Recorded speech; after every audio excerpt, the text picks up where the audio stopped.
I snagged your rich husband. The first call I received from my younger sister Lois, who hadn't replied to any of my messages, came just before our mother's funeral. I just got back from Hawaii with Keith. I brought you some chocolate souvenirs. Enraged at her thoughtlessness, I lost control and yelled at her in front of the entire family. You can have my husband, just get to the funeral already. Taken aback by my outburst and what I'd said, Lois could only respond with a bewildered, "What?" from the other end of the line. After giving her the address of the funeral home, I angrily hung up. I knew she'd try calling back, so I turned off my phone, sat down in the seat designated for the family, and tried to gather myself. My name is Emily, and I just turned 38. I grew up in a family of 4, my parents and my sister, who's 6 years younger than me. My parents were strict, especially with me, the eldest, but they always spoiled Lois because of her charming looks. Whenever Lois wanted something, she would flash an irresistible smile and say, "Emily, I want this," and I would almost always give in. Regrettably, this habit persisted even after she grew up, and she became an extremely troublesome sister. My father passed away due to illness 8 years ago, and my mother received a terminal diagnosis about 6 months ago. She had been in and out of the hospital. I married Keith, a senior colleague from work, 2 years ago, and moved away from my family home to an apartment near my office. Over the past 6 months, I was driving an hour each way to take care of my ailing mother in between work. Lois had moved back home and quit her job a year ago after breaking up with her then-boyfriend. Still, she insisted that I was better at caregiving and kept pushing the responsibility onto me. So I took a month off from work to care for our mother, but despite my best efforts, she passed away 2 days ago. And where was Lois? She had jetted off to Hawaii a week prior. I tried my best to convince her not to leave, but she wouldn't listen and went off anyway. At the funeral, after the priest finished speaking, friends and family began to pay their respects. It was a testament to my kind-hearted mother that not only relatives, but many of her friends also came to mourn. Several colleagues from my company also showed up. "I'm sorry for your loss." "Thanks. I'm just grateful that you allowed me to take time off to spend with my mother in her final moments." He's my father-in-law, the president of the company I work for. He's been extremely understanding about my situation and has helped me a great deal. "But where is Keith? I haven't seen him here." "Well, he's been overseas on a business trip since last week, and I haven't been able to reach him." "Oh, I see. I'll ask the sales manager about it." For the large company he runs, Keith and I are in different departments. Keith works in sales and he constantly complains, "I'm always busy with business trips." I tried to understand that he was not here during this difficult time, but I was anxious about having to handle everything on my own, and without being able to contact him or my sister. Meanwhile, my father-in-law took time out of his busy schedule to attend the funeral, and his support almost brought me to tears. I felt so grateful for it. I had to hold back the tears that were almost overflowing. In the limo heading to the crematory with the rest of the family, I turned my phone back on, hoping that Keith might have tried to contact me. To my surprise, there were nearly 30 voicemails, most of them from Lois. Answer your phone. You can't just make up some ridiculous lies because you're upset that I took Keith from you. What I heard was her yelling voice. She took Keith from me? Have I heard something like that? When she called before the funeral, I was too preoccupied with the handling of the mourners to comprehend properly what she was saying. Lois and Keith are having an affair? No, that can't be true. I was startled and felt sudden agitation. Does that mean Keith was on a trip with her? Seriously? When I hastily checked the voicemail, there were several from my husband. "Emily, I'm so sorry, but you're a strong woman. You can survive on your own, but Lois, I need to support her, so let's break up." Hearing his message that sounded almost like a line from a soap opera, I heard myself mutter, "I wish I hadn't heard it. Why did I have to find out that my husband and sister were having an affair and having a great time in Hawaii during my mother's funeral? You need to come right away if you want to say your final goodbye to Mom. We're already heading to the crematory." I reluctantly called my sister and told her so. "That is not funny. Stop lying. You're just bitter because I took Keith from you." But it's the truth. "You must be upset about losing your husband. Yeah, he's the next company president and rich. I understand how you feel, Emily. So? But there are good lies and bad lies, you know. You're an adult. You should know better." I never thought I'd hear that from you. I was surprised, though I didn't know that you and Keith had been cheating. "I bet." Lois sounded really happy. Ever since we were kids, she would play tricks on me and laugh out loud when I fell for them. I sighed in frustration. Anyway, it's not the time for this. If you want to say your final goodbye to Mom, come now. I'm tired of that lie. Then why do you have Keith ask his father? On the other end of the phone, the two of them sounded like they were having a discussion. They probably didn't expect me to bring up his father. My husband, who was apparently right next to Lois, took the phone. Emily, is that true? If you don't believe it, do whatever you want. I'm hanging up now. After a while, we arrived at the crematory. This is my last moment to say goodbye to Mom, and my mind is a mess. With the rush of these past few days and the grief of losing my mother, I no longer knew what to do, and I found myself with tears streaming down my cheeks. Seeing me like this, one of my relatives patted my back saying, "Your mom would surely be grateful to you, Emily. You took good care of her until the end." I stood in front of my mother's casket and said my final goodbye. "Mom, thank you for everything. I'm gonna miss you so much." It was right at the moment when her casket was carried out for the cremation. "Wait a minute, where's Mom?" With a loud voice, my sister and husband rushed in. When Lois saw the casket disappearing behind the doors, she tried to cling to it, but the doors are closed mercilessly in front of her. "No, I haven't said goodbye to Mom yet. Stop it!" Lois was wailing, and Keith was standing behind her, stunned. "We should move as it's disturbing to others." "Why didn't you tell me, Emily? I couldn't see Mom at the end. It's your fault." "My fault?" "Absolutely. If it was this bad, you should have told me earlier. You never said anything." I can't count how many times I've explained our mother's health condition to Lois. Every single time she'd just brush it off saying, "I don't know how to handle any of this. I'll leave it to you, Emily." "That's right. This all happened because you didn't explain how serious your mother's condition was. It's your fault." Even my husband, Keith, started blaming me. I stared at them in fury. "Then what were you two doing all this time?" I raised my voice. Gasping, they finally fell silent. "If you can't say it, I will. You were on a fun-filled, romantic getaway in Hawaii together, weren't you?" The relatives started to murmur as they had been observing this in disbelief. Up until now, whenever relatives asked, "What's wrong with Lois?" or "Isn't Keith coming?" I've been making excuses for them so that they wouldn't look like the bad guys. "Mom, I'm sorry. I really wanted to say goodbye to you more quietly." Apologizing in my mind, I knew I had to clear up things here and steeled myself. When exactly did this affair start? You knew I was on leave, caring for Mom, right? I was having a hard time. I asked for help numerous times, but all you two did was spend fun time together, didn't you? "Enough, it's all your fault, Emily. It's because you didn't keep Keith close enough."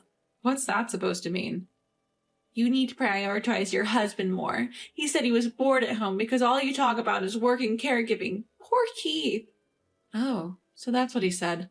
As I glared at Keith, he quickly looked away, avoiding my gaze. "Emily, you managed to marry a rich future company president, but you got conceited. That's why he got snatched away by me. You always do this, Emily." In reality, every time I had a boyfriend in high school or university, Lois stole them from me. The only time it didn't happen was with Keith because Lois was already living with her boyfriend at the time. What a shame. From now on, I'll be with Keith and become the future president's wife, so break up with him. Fine, you can have Keith. I'll divorce him. By then, I didn't care about anything. When I decided to marry Keith, I had no idea he was the son of the president. He was working at a regional branch and came to work at the headquarters in my department. Keith was bright, friendly, and good at connecting with everyone, quickly becoming a part of the team. I started to have feelings for him as he approached me. We started dating, and when he proposed eventually, I happily accepted. It wasn't until I visited his parents' house that I found out his father was the president of the company I worked for. It was a real surprise. "So promise me, don't come back later begging you don't want a divorce." "I won't do that." "You're sure you want to leave me?" "Yes, I am." "If you leave me, no man will marry a workaholic like you. You know that, right?" "I can live my life as I like on my own. But for today, please say your final goodbye to Mom properly." Keith and Lois exchanged looks, smirking as if they'd won. The relatives furrowed their brows watching the situation. "I'm really sorry for showing such an unpleasant scene." As I was apologizing to my relatives, I heard Lois whisper to me, "Always playing the good girl. I hate this about you."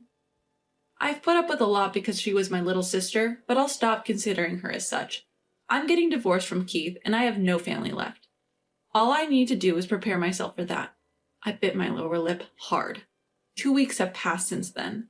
I moved all my stuff out of the apartment I had been living in and started living in a new condominium that I had leased near the office. I even put my parents' house up for sale and there's nothing left. Lois began living with Keith as I moved out. Of course, Keith and I have already completed our divorce papers and submitted them to the courthouse. I'm sure they're happily starting their newlywed life right now. Well then, I've finished handling Mom's paperwork. Now the revenge begins. Watch over me, Mom. I smiled at my mother's portrait, picturing the events to come. Enjoy your newlywed life while you can, you two. The next day, while I was at the office for my job reinstatement, a lot of voicemail messages piled up on my cell phone. Hey, what's going on? We're divorced, aren't we? Why do I have to pay $30,000? Anticipating that they might come to my new place if I leave them alone, I decided to meet at a local diner.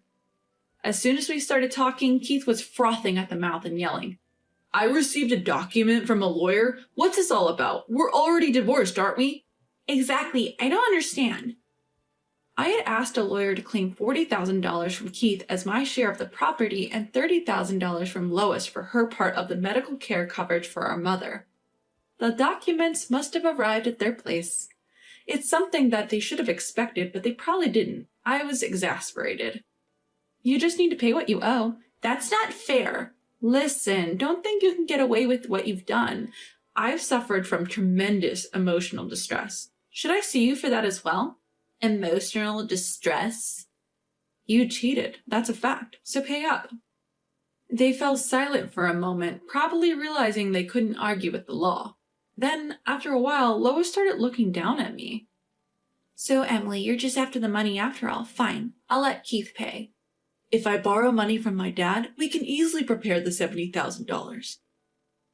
Keith, I know you don't have any savings. Lois, are you really okay being with a guy who doesn't have any money? Keith will become the president soon. Then he'll be rich. It's just a bit of patience. Oh, Lois, you're after the money too, aren't you? No, I have plenty of love. Dad has been saying for a long time that he'll retire when he turns 65. So in 2 years, I'll be the president. Really? It'd be great if you could really become the president. I'm definitely going to become one. I'm the only son. I wonder. Finally, I couldn't hold back any longer and burst out laughing. I can't believe this. Has she finally lost it? I heard my sister saying. But the real stage of the revenge that I had set up is just starting. Keith, you've been missing work for quite a long time, saying it's because of the family funeral, right? Well, my mother-in-law is family too. That's true. But the company knows what you've been actually doing. Huh? You don't know that your father was kind enough to attend Mom's funeral, do you?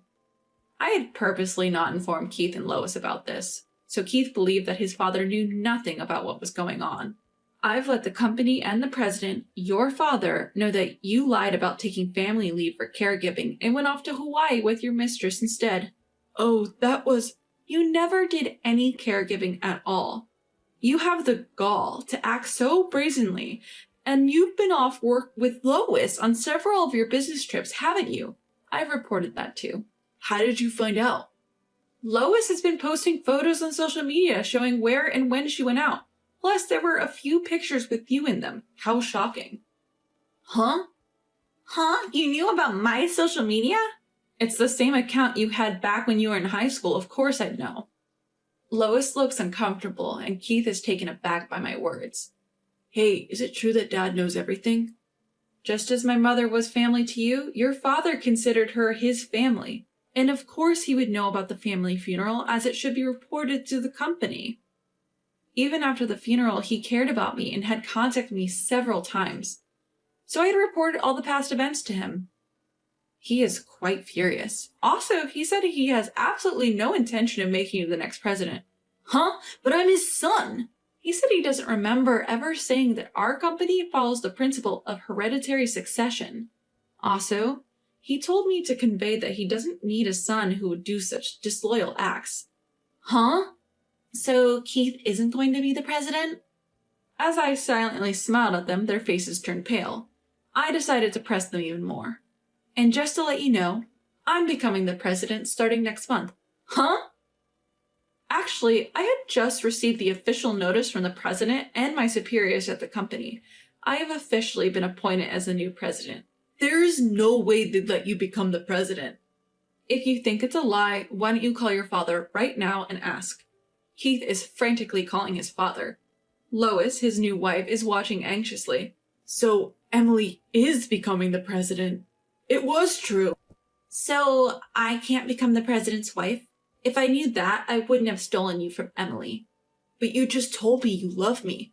That was including your money. What did you say? I couldn't stand the couple starting their squabble in front of me, and I got up. If you want to fight, do it somewhere else. Oh, I'll be expecting the payment. Thanks. Wait, please don't abandon me. Please support me, sis. I apologize. I deftly sidestepped the hands that the two of them stretched out in desperation and left the place. After that, the two of them ended up getting a divorce. My ex-husband Keith was demoted by his father and eventually quit his job. Now he's working part-time jobs every day to pay what he owes me. Lois is said to be working in a bar at night. Apparently she was doing well at first, but she was fooled by a bad man and ended up in a terrible situation. I've become the president. That being said, it's for a small company that's like a tenant in the main company building, a subsidiary in the caregiving industry that was established based on the proposal I submitted during my caregiving leave. Still, the caregiving business is expected to expand in the future, and I'm expected to do well. I'll do my best from now on.